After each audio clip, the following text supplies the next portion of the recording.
John. Mr. President, in terms of the timetable for tax reform, the Speaker of the House, Paul Ryan, has said he wants to get it done by the end of this year. He would make the House stay through the Christmas break in order to get it done. The Senate Majority Leader has said we'll get it done this Congress. Would you be okay if tax reform were not passed until next year as opposed to this year? Well, I would like to see it be done this year, John. I would like very much to see it be done this year. So we won't go a step further. If we get it done, that's a great achievement. But don't forget, it took years for the Reagan administration to get taxes done. I've been here for 9 months, a little more than 9 months. I can say the same thing for health care. If you look at Obama, first of all, you look at Clinton, they weren't able to get it done. You look at other administrations, they weren't able to get it done. President Obama, after a long period of time, was able to finally push it through, but push through something that's now failed, really failing badly. But again, we're meeting, Democrat, Republican are meeting right now, and right now they're working on something very special. But I have to tell you, I really believe that we have a very good chance, and I think Mitch feels the same way, of getting the taxes done, hopefully fairly long before the end of the year. That's what we'd like to see. Go ahead. Can I just add? Yeah, let me just add to what the president said. The goal is to get it done this calendar year. But it is important to remember that Obama signed Obamacare in March of year 2. Obama signed Dodd-Frank in July of year 2. We're going to get this job done, and the goal is to get it done by the end of the year. Mr. President, and just to finish up for Mitch, and we're 9 months, right? So we could have a long way to go, but that's okay. Yes. Thank you. Question one: do you still have confidence in Representative Tom Marino to be your drug czar? And on health care, in a recent tweet, you said the only problem I have with Mitch McConnell is that after hearing repeal and replace for 7 years, he failed. That should never have happened. Do you still think? Well, let's go to the second part of your question with Mitch. Again, we've been doing health care for really 7 months, and probably 6 months if you think about it, because we started in probably a total of 6 months. Others were 2.5 years and much more than that. Others were 8 years and they didn't get it passed. This man is going to get it done, okay? And I think get it done long before anybody else, and I think it's going to be a great health care. As far as Tom Marino, so he was a very early supporter of mine, the great state of Pennsylvania. He's a great guy. I did see the report. We're going to look into the report. We're going to take it very seriously because we're going to have a major announcement probably next week on the drug crisis and on the opioid massive problem. And I want to get that absolutely right. This country, and frankly, the world has a drug problem. The world has a drug problem, but we have it, and we're going to do something about it. So I'm going to have a major announcement on that problem next week. We're going to be looking into Tom. Thank you, Mr. President. Trey Yanks with One American News. I'd like to ask you, do you support the plan by people who previously served in your administration, such as Steve Bannon, to primary Republican candidates in the 2018 elections who do not support your agenda? Well, I have a very good relationship, as you know, with Steve Bannon. Steve's been a friend of mine for a long time. I like Steve a lot. Steve is doing what Steve thinks is the right thing. Some of the people that he may be looking at, I'm going to see if we talk him out of that because, frankly, they're great people. What Mitch will tell you is that maybe with the exception of a few, and that is a very small few, I have a fantastic relationship with the people in the Senate and with the people in Congress. I mean, I have with our House of Representatives. I have a great relationship with political people. If you read the papers, you think I'm like on one island and they're like on the other. Well, it's not the way it is. We have a fantastic relationship. I'm friends with most of them, I can say, and I don't think anybody could have much of a higher percentage, but I'm friends with most of them. I like and respect most of them, and I think they like and respect me. Just so you understand, the Republican Party is very, very unified. When we get things approved, we have to go through hell because we have no Democrat support. We have nobody. We don't have a vote from the Democrats. As an example, massive tax cuts. We may not get any Democrat votes. Now, we also may get 3 or 4. But we may get no for massive tax cuts. We're the highest tax country in the world. And yet we may get no Democrat support. And that's because they're obstructionists. And they just basically want us to do badly. But that's not going to happen. Yes, go ahead.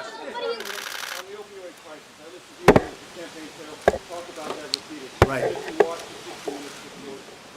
Yes. Number one, you want to reverse the law that Congressman Marino helped pass that the DEA whistleblowers say has contributed to the expansion of the opioid. We're going to look at that very closely. And does his sponsorship of that law in any way undermine your confidence in him? Well, he's a good man. I have not spoken to him, but I will speak to him, and I'll make that determination. And if I think it's 1% negative to doing what we want to do, I will make a change. Yes.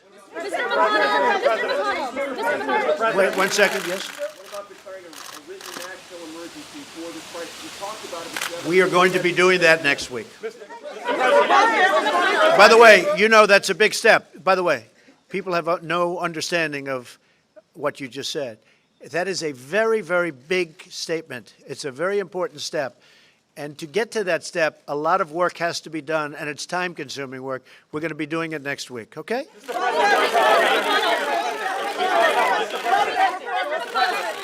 President, did you have a chance during your lunch today to discuss the comments that Steve Bannon made this weekend, and what do you make of those comments? Declaring war on the Republican Party, declaring war on you.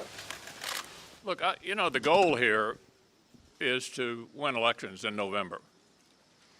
Back in 2010 and 2012, we nominated several candidates, Christine O'Donnell, Sharon Angle, Todd Aiken, Richard Murdoch. They're not in the Senate. And the reason for that was that they were not able to appeal to a broader electorate in the general election. My goal as the leader of the Republican Party in the Senate is to keep us in the majority. The way you do that is not complicated. You have to nominate people who can actually win, because winners make policy and losers go home. We changed the business model in 2014. We nominated people who could win everywhere. We took the majority in the Senate. We had one skirmish in 2016. We kept the majority in the Senate.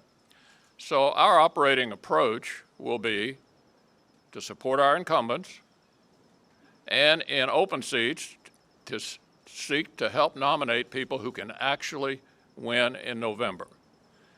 That's my approach. That's the way you keep a governing majority. Mr. President, sir, Mr. President, Mr. President, sir, Mr. President, Mr. President, sir, sir. Mr. President, earlier today you criticized drug companies and also insurance companies, saying that drug companies were charging prices that were too high and insurance companies were taking government money. Exactly right. What specifically would you like to see both of those types of companies do? So the insurance companies have made a fortune with Obamacare, an absolute fortune. As you know, what I did with the cuts at the end, which were all going, you're talking about hundreds of millions of dollars a month going right into the pockets of the insurance companies. And I'm very happy with what I did.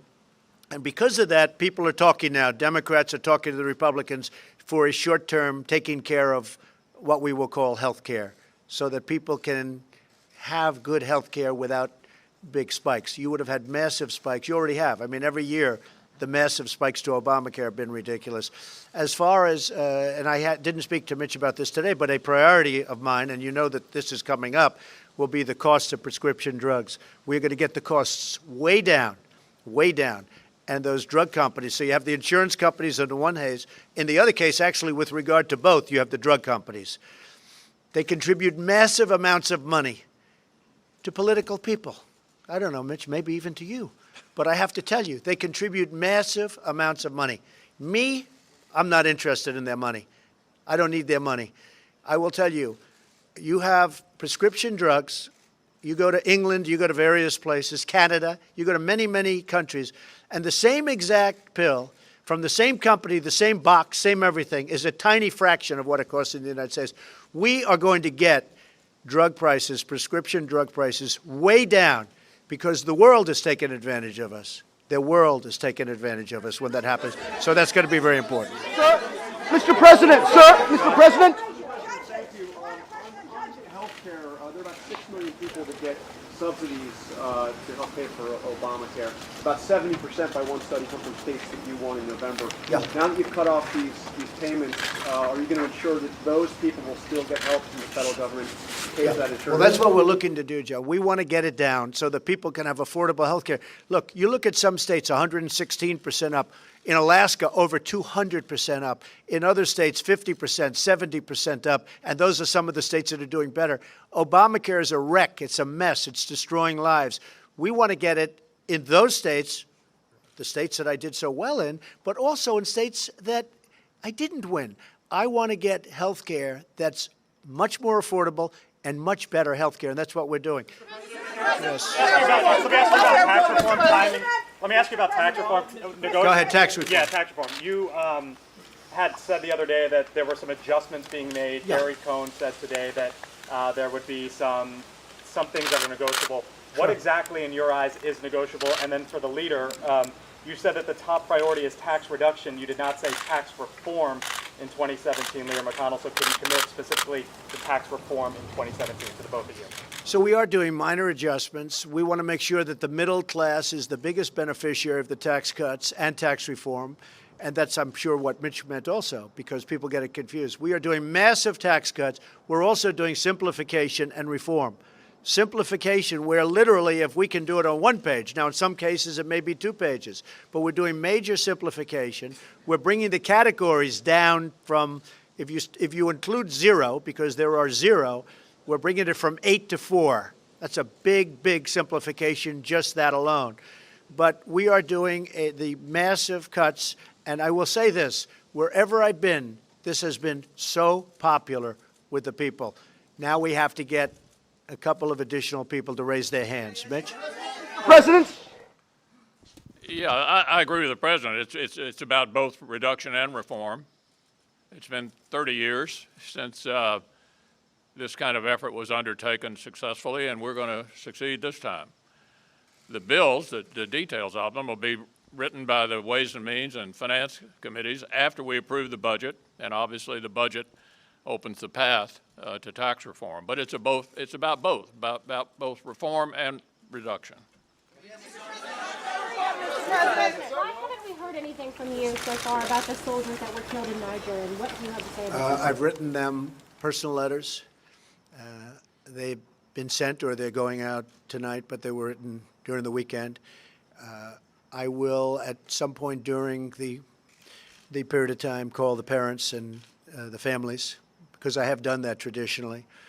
I felt very, very badly about that. I always feel badly. It's the toughest calls I have to make are the calls where this happens. Soldiers are killed. It's a very difficult thing. Now, it gets to a point where, you make 4 or 5 of them in one day. It's a very, very tough day. For me, that's by far the toughest. So the traditional way, if you look at President Obama and other presidents, most of them didn't make calls. A lot of them didn't make calls. I like to call when it's appropriate, when I think I'm able to do it. They have made the ultimate sacrifice. So generally, I would say that I like to call. I'm going to be calling them. I want a little time to pass. I'm going to be calling them. I have, as you know, since I've been president, I have. But in addition, I actually wrote letters individually to the soldiers we're talking about, and they're going to be going out either today or tomorrow. Yes. Thank you, Mr. President. General Kelly said on just last week that you believe that Cuba could stop the attacks against Americans. Do you believe then that Cuba is? I think Cuba knew about Cuba it. is responsible? Sure. I do believe Cuba is responsible. I do believe that, and it's a very unusual attack, as you know. But I do believe Cuba is responsible. Yes. Thank you, sir. Mr. President, Roy Moore down in Alabama has said that he believes homosexuality should be illegal and that Muslims should be barred from serving in the U.S. Congress. What makes you comfortable with someone with those beliefs serving in the U.S. Senate? And the same question to you, Mr. Leader. Well, I'm going to be meeting with Roy sometime next week, and we're going to talk to him about a lot of different things, but I'll be meeting with him. He ran a very strong race. The people of Alabama, who I like very much, and they like me very much, but they like Roy, and we'll be talking to him, and I can report to you then. Okay? Mr. President, sir. Mr. President. Mr. President, sir. Go ahead. Hi, Mr. President, thank you. This is a question for you and for Leader McConnell. Following up on your comments on judges, one of the issues outstanding right now is whether the Senate Judiciary Committee will keep its tradition of blue slips. And I'm wondering what your position is, Mr. President, and what your position is, Leader McConnell, since, this is the tradition that right now gives Democrats leverage over the appointments. I can give you my position. The blue slip, for those of you who are not familiar with it, is a custom determined by the chairman of the Judiciary Committee. And Senator Grassley can give you his view of how he views this. I'll give you my view. My view is that a blue slip on a circuit judge is simply a notification of how you're going to vote. To conclude otherwise would have left us in the following position at the beginning of this Senate. 48 Democratic senators would have been able to blackball 62% of the circuit judge nominees. That's simply not a tenable place to land in a Senate that now deals with judges with a simple majority. So my own personal view is that a blue slip on a circuit judge should simply be a notification of how you intend to vote. Mr. President, sir. I mean, we can talk blue slips, but my attitude is I just want really capable people going to the courts. Peter? Mr. President, in 2012, you tweeted that Obama's complaints about Republicans stopping his agenda are BS, in your words, since he had full control for 2 years. You wrote, he can never take responsibility. But today you said about some of the challenges right now in Congress and in Washington, I'm not going to blame myself. I'll be honest, they're not getting the job done. So what's different then than now? Well, let me just explain what's different. We have nominations pending right now, and we have 182 approved. If you look at this, the number that he had approved was 65% and 70%, and we have 39%. They're holding up every single nomination. Schumer and the group are holding up every single nomination. They are obstructing. They're doing, it's really what, I'm telling you, they're not good politicians, but they're very good at obstruction. They are holding up every single nomination, and I will tell you, Peter, it's not right. It's really not right. They'll bring them right out to the end, that last minute. What they're doing is unfair. So you look at even Bush, you look at Obama, you look at Clinton, and you look at Bush original, you have 389 versus 182. These are approvals. You look at Clinton, 357 versus 182. You look at President Obama, 364 versus 182. These are nominations approved, and what they're doing to us, we have unbelievable people in there waiting to be approved. They've been waiting for a long period of time. Now, I do believe that Mitch is going to start pushing them very hard, and he can do that, and he wants to do that. He also wants to get the judicial nominations through, and he wants to get them through fast, too.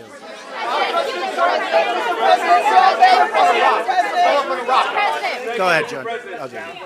Go ahead, John. Could I just follow on that, if I could? You seem to have a budding spirit of cooperation with the Senate Minority Leader and the House Minority Leader when it came to the budget, when it came to this idea of finding a fix for DACA. But every proposal that you have floated since then, they have very critically rejected. So where is this relationship? Well, I hope to have a relationship. If we don't, we don't. I mean, we have races coming up, and as you know, in a year from now, I think we're going to probably do very well. I can say this, if we get taxes approved, we're going to do unbelievably well. Many of the senators are running in states that I won by massive amounts, over 20%, sometimes 30%, I guess in one or two cases by over 40% over the Democrat. Well, we're going to let you know that I would like to give you that answer in about 7 years from now. Is that okay? Mr. President, sir. Meaning 1 + 7. I hope to be, John, I hope to be able to, because I like the concept of bipartisan. But right now they are doing nothing but obstructing. And really, you know, if you think about it, they're against major tax cuts that's going to make our country stronger and more competitive. That's a hard thing to win an election on. And I believe that some Democrats will be voting for us when it comes to the tax cuts. Mr. President, sir. What about this economic development bill that you mentioned? I'm going to be proposing an economic development bill in the not-too-distant future. I want to get tax cuts obviously done first, maybe even the health care, but I think somewhere either in between or shortly thereafter, I'm going to be developing an economic development bill that will put us so far ahead of other countries, you will not even believe it. That'll be very important. Mr. President, sir. Mr. President, sir. Thank you, Mr. President. Last week, your administration made two major announcements on rolling back the Iran deal and getting rid of the cost-sharing reductions as part of Obamacare. And a lot of criticism has been leveled at your administration, saying that really all you're doing is... And a lot of praise. Fair enough, sir.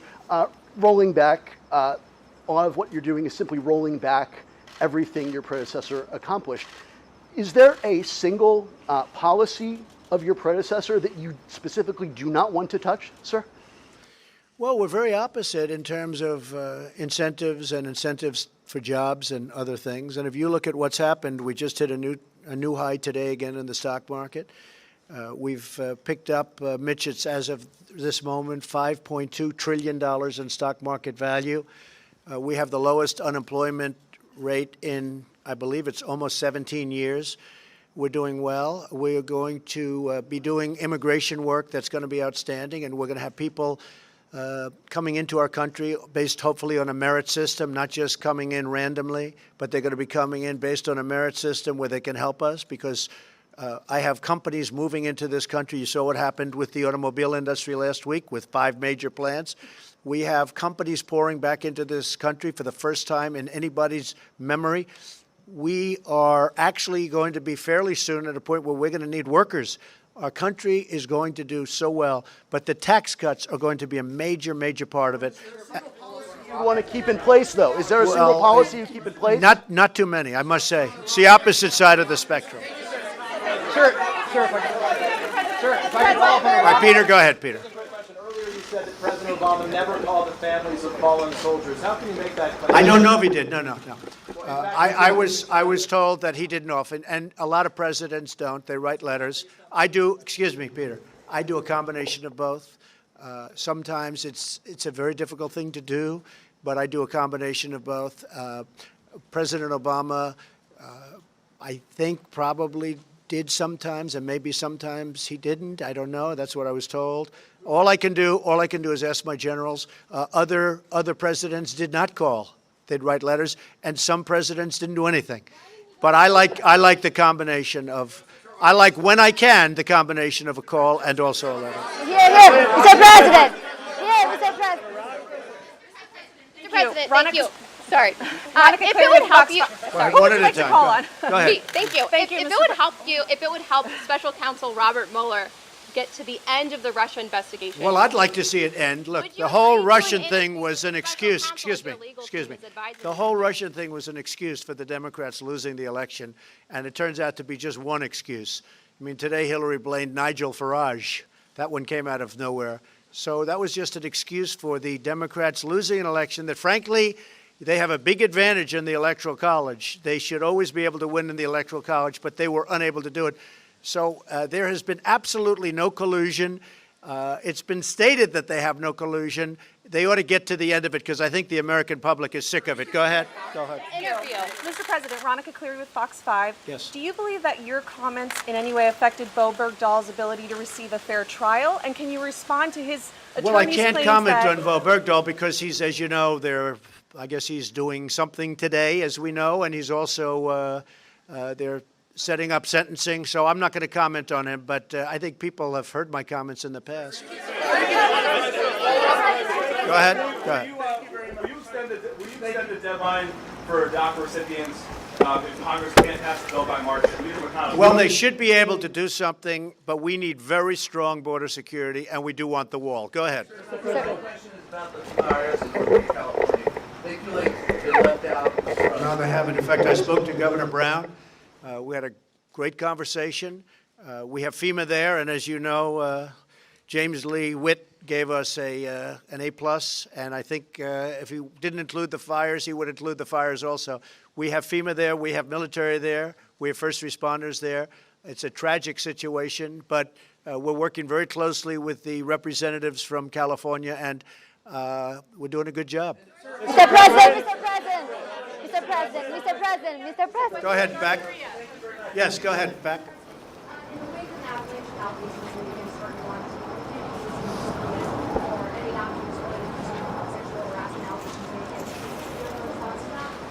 All I can say is it's totally fake news. It's just fake. It's fake. It's made up stuff, and it's disgraceful what happens. But that happens in the world of politics. John. Mr. President, on the wall, are you going to insist that we must have wall funding before you sign something for the Dreamers, or spending for the rest of the year? Our country needs a wall.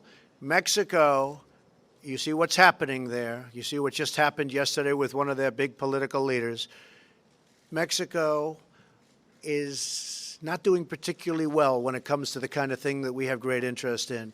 Drugs are pouring across our border. We're stopping it, but we need a wall to really stop it. We need a wall in this country. You know it. I know it. Everybody knows it. We have to have a wall, so that's going to be part of it. Yeah. President. Can somebody else get Well, the Puerto Rico situation is so, because as you know, I think, that's according to the Clinton administration's head of FEMA. It's been outstanding. Puerto Rico is very tough because of the fact it's an island, but it's also tough because, as you know, it was in very poor shape before the hurricanes ever hit. Their electrical grid was destroyed before the hurricanes got there. It was in very bad shape, was not working, was in bankruptcy, owed $9 billion. And then on top of that, the hurricane came. Now, you're going to have to build a whole new electrical plant system. We're not talking about generators. You know, Puerto Rico now has more generators, I believe, than any place in the world. There are generators all over the place. The fact is, their electrical system was in horrible shape before and even worse shape after. So we are working right now. As you know, relief funds were just approved and are in the process of being approved by Congress. And that includes Texas, by the way. That includes Florida. And it also includes Puerto Rico, the U.S. Virgin Islands, et cetera. But it was in really bad shape before. We have done, I will say this, we've delivered tremendous amounts of water. Then what you have to do is you have to have distribution of the water by the people on the island. So we have massive amounts of water. We have massive amounts of food, but they have to distribute the food. And they have to do this. They have to distribute the food to the people of the island. So what we've done is we now actually have military distributing food, something that really they shouldn't have to be doing. But if you look at the governor, who's a good man, by the way, but you look at the governor of Puerto Rico, he himself has said we've done an outstanding job, and most people have said we've done an outstanding job. But Puerto Rico is a very tough one. Yes, go ahead. The 20-week abortion ban bill, how important is this bill to you, and what are you doing to work with Mitch McConnell to make sure this gets to the Senate? Well, I'll let Mitch. You want to talk about that, Mitch? Was the question about the 20-week? Yeah, well, it's supported by virtually all of my members, and we expect to have a vote on it at some point. There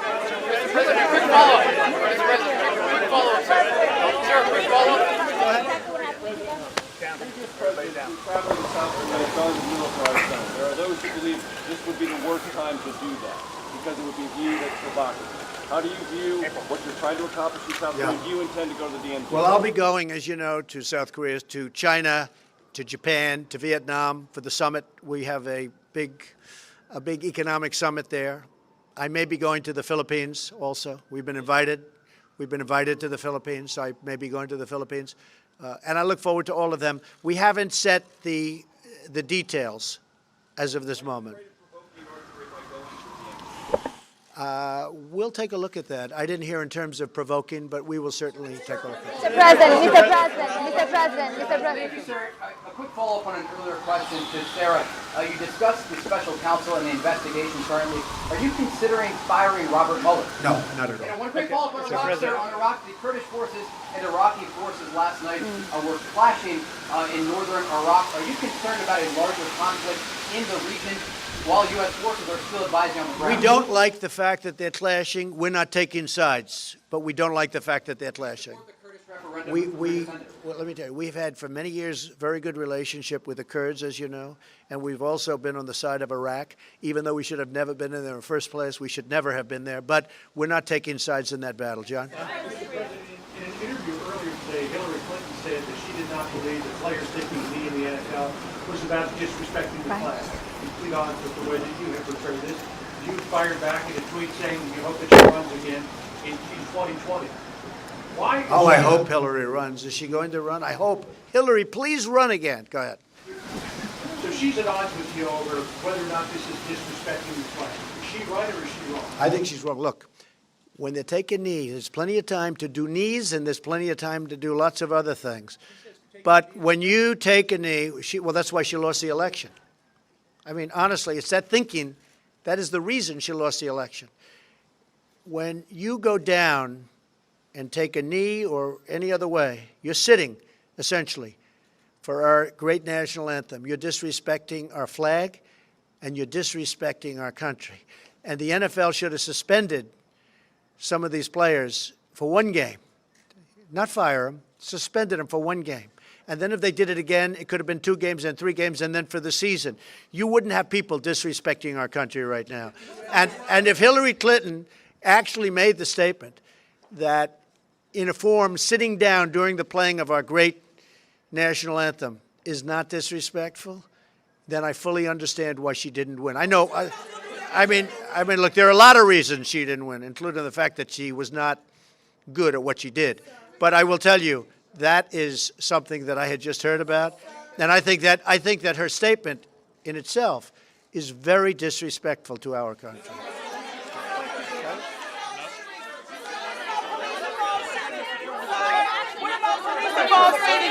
Thank you very much. Police-involved shootings. Sir, what about police-involved shootings as it relates to the NFL? That is what the players are saying is the crux of why they're taking a knee, sir. The police-involved shooting issue. What will It you is do about very that? disrespectful to our country when they take a knee during our national anthem.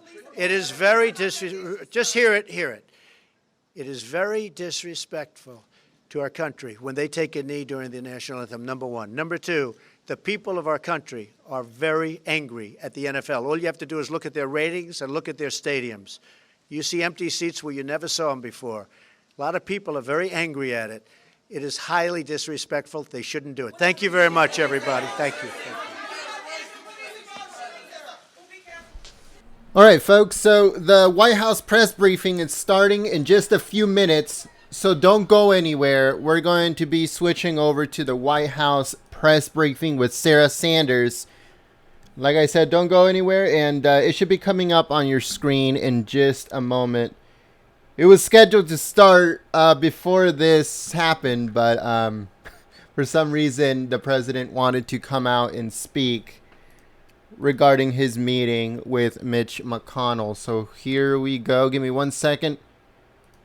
As soon as we get footage from inside the press briefing, it should be coming up on your screen.